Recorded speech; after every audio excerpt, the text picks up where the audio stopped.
Déjà vu, the mind's echo in time. Imagine stepping into a familiar yet unfamiliar cafe, the air thick with the subtle music of everyday life, the gentle percussion of trays, the soft murmur of voices blending into a conversational hum, the barista's call announcing an order. Then, a strange sensation creeps in, the name echoing from the counter, a name just uttered, feels pre-known, already etched in your memory. A shadow flashes past your feet, a sleek black cat, quick and silent. And suddenly, it hits you, a wave of unsettling certainty. You've lived this moment before. Not just a vague sense of recognition, but a sharp, undeniable replay of the present. You don't just recognize the scene, you remember what's next. You know the man by the window will check his watch, the woman at the counter will fumble her keys. In 10 seconds, the door will swing open, and you already see in your mind's eye who will walk through. Science, in its pragmatic way, chalks up déjà vu to a brain blip, a momentary misfiring in the complex neural network. It's a glitch, they say, a minor processing hiccup where your brain, in a strange twist,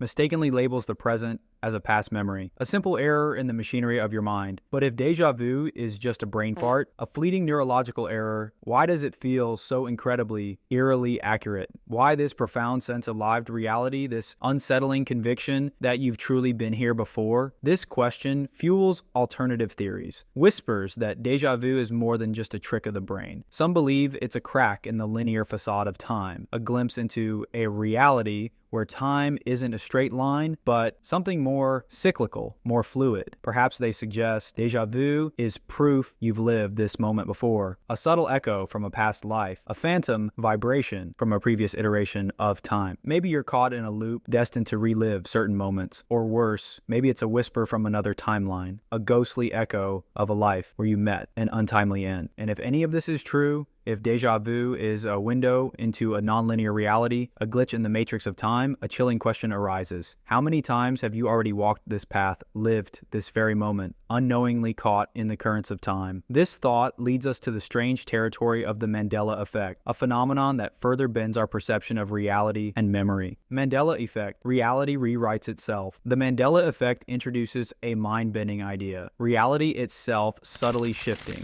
rewriting history while we're not paying attention. Reality patches applied in the background while we're metaphorically AFK, away from keyboard, unaware of the changes. To grasp this bizarre concept, let's test your memory. Think of Pikachu, the electric yellow icon of Pokemon fame. Does Pikachu have a black tip on his tail? Think carefully. You've seen Pikachu countless times. On cards, in games, in movies. You know what he looks like. Yes or no? If you said yes, congratulations, you've likely just experienced the Mandela effect. Pikachu has never had a black tip on his tail. Not in the games, not in the anime, nowhere. And yet, millions of people distinctly remember it. Let's try another one. The Monopoly man, Mr. Monopoly, rich Uncle Pennybags. Does he wear a monocle? Of course he does, right? The quintessential wealthy gentleman, top hat, suit, and that little monocle over his eye. Except he doesn't. He never has. This is the Mandela effect. Large groups of people sharing a false memory, remembering something one way, only to find out it never existed that way. Or at least not anymore. The name comes from Nelson Mandela. Countless people remember him dying in prison in the 1980s. They recall news reports, televised funerals, discussing it in school, except it never happened. He was released, became president of South Africa, and died in 2013. So how do millions share the same false memory? The official explanation is faulty human memory, unreliable and easily swayed. A few misremember, they tell others, and the false memory spreads like a virus. But what if it's not just bad memory? What if history changed? What if these are reality updates, server-side patches, rewriting the past, leaving behind glitches, these shared false memories? Maybe you just missed the update. Some believe it's proof of shifting timelines, alternate realities bleeding into each other, our memories not fully syncing with the new version. Others think it's just reality maintenance gone wrong. Patches applied, but developers missed details. Either way, if you notice something changing that shouldn't, it's already too late, which brings us to missing time. Missing time, the glitch in the clock. Missing time, the desync error, is the unsettling experience of time vanishing without a trace. It's 3:02 p.m. You blink. Suddenly it's 3:47 p.m. You didn't move, didn't check your phone, weren't distracted. 45 minutes, gone. The official term is highway hypnosis, brain autopilot on long drives. Your brain zones out, memory recording stops. Sounds reasonable, but people experience missing time when they're not driving. Sitting at home watching TV, blink, and it's suddenly night. Cleaning the kitchen, look up, an hour vanished. Some say it happens mid-conversation. Talking to a friend, then suddenly they're looking at you weird, like you stopped talking for 5 minutes. During missing time, some feel something else was happening, something they're not supposed to remember, like someone edited the footage of your life, trimmed the timeline, removed scenes that didn't make the cut, things we were never meant to see. This sense of unseen events leads to the unsettling phenomenon of the bystander effect. Bystander effect, NPCs failing to load. The bystander effect, when NPCs refuse to trigger the next event, reveals a chilling passivity in crowds,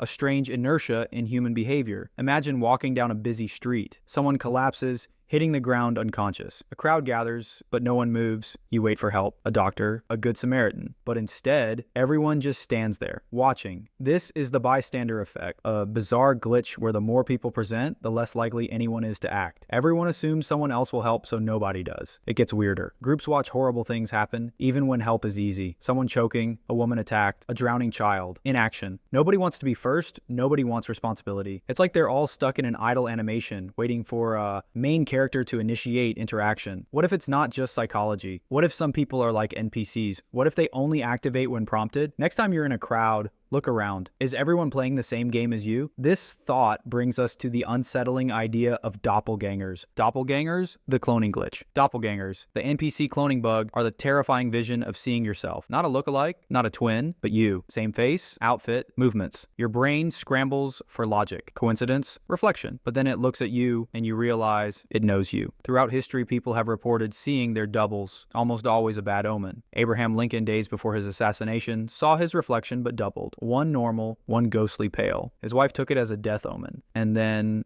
well, history. Maybe Lincoln was tired, maybe his brain played tricks, or maybe it's a system glitch. Reality accidentally rendering 2 copies of you, a glimpse from another timeline, or something trying to replace you. Either way, if you see your exact double, walk the other way fast. This chilling thought leads to the terror of sleep paralysis. Sleep paralysis, the unskippable cutscene. Sleep paralysis, the forced cutscene you can't skip, is a nocturnal nightmare. Middle of the night, eyes snap open. You see your room, ceiling, streetlight, glow. Everything's normal, except you can't move. Arms, legs, locked. Try to call for help. Voice won't come out. Then you feel it, a presence, watching from the edge of your bed. Sleep paralysis. If you haven't experienced it, consider yourself lucky. You've avoided one of the human body's worst free trials. People describe being trapped in their own body. Science calls it a sleep cycle disruption. In REM sleep, muscles are paralyzed to prevent acting out dreams. In sleep paralysis, your brain wakes, but muscles stay paralyzed. It's supposed to last seconds, maybe a minute, but feels like forever. And it gets weird. Sleep paralysis isn't just paralysis, it's accompanied. Across cultures, history, separate parts of the world, people report seeing the same thing. A dark silhouette watching them. If it's just a brain glitch, why the same hallucination for millions? 2 possibilities. 1, brains are hardwired to hallucinate terrifying figures in this state, a cruel evolutionary prank. Or 2, these things are always there, and sleep paralysis is the one time you can actually see them. This unsettling thought brings us to the truly bizarre: spontaneous human combustion. Spontaneous human combustion, the self-destruct. Spontaneous human combustion, SHC, the self-destruct glitch, is a terrifying mystery. Imagine sitting in your living room, reading, tea in hand, normal evening. Then, without warning, you burst into flames. Not like a candle knocked over, not like clothes catching fire, you ignite from the inside out. By the time someone finds you, just ash and maybe a pair of legs that somehow survived. Spontaneous human combustion. One of the strangest, most unsettling phenomena ever recorded. Science has answers for a lot, but not this. Some half-baked explanations include the wick effect, body fat as candle wax, clothes as wick, slow burn. But why does it sometimes stop halfway? Margaret Hogan, 89, Dublin, 1970. Found burned to ash, plastic flowers melted, TV warped 12 feet away, but feet and legs below knees untouched. Inquest, cause of death, burning, cause of fire, unknown, which means 1, human body has a hidden self-destruct button. 2, accidental, irreversible system error. 3, reality just deletes people dramatically. Whatever it is, if you feel too warm and there's no flame, you might have 3 seconds to figure out why. This terrifying thought leads to the ultimate glitch: quantum immortality. Quantum immortality, the respawn glitch. Quantum immortality, the real-life respawn glitch, is the ultimate cheat code, or maybe the ultimate curse. You should be dead. Car missed you by inches. Lucky? Maybe. Or maybe you just don't die. Quantum immortality. Every time you die, your consciousness jumps, not to heaven or hell, but to the nearest reality where you survived. From your perspective, you never die. You just wake up in timelines where you barely made it. Take F.R. Cello, a man who should have died countless times. 1954, train derailed into icy river. 17 drowned. He didn't. Next year, sucked out of a plane mid-flight, landed in a haystack. Bus crash, car crashes, car explosion, lottery win. From his perspective, he never died. And that's the terrifying part. If quantum immortality is real, you'll never experience your own death. The versions of you that died are gone, you don't remember them. But what happens when there's no timeline left where you survive? Final game over? Or does reality just keep you going endlessly? And if so, how long have you actually been alive? Maybe reality isn't so solid after all. Maybe these glitches are glimpses behind the curtain, cracks in the code, or maybe, just maybe, something more. So, what do you think? Are you ready to explore the glitches in reality and see what's lurking behind the curtain? Or will you let the truth slip by, content to live in a world that may not be as solid as it appears? The choice is yours. Just remember, once you've seen the cracks, you can never unsee them.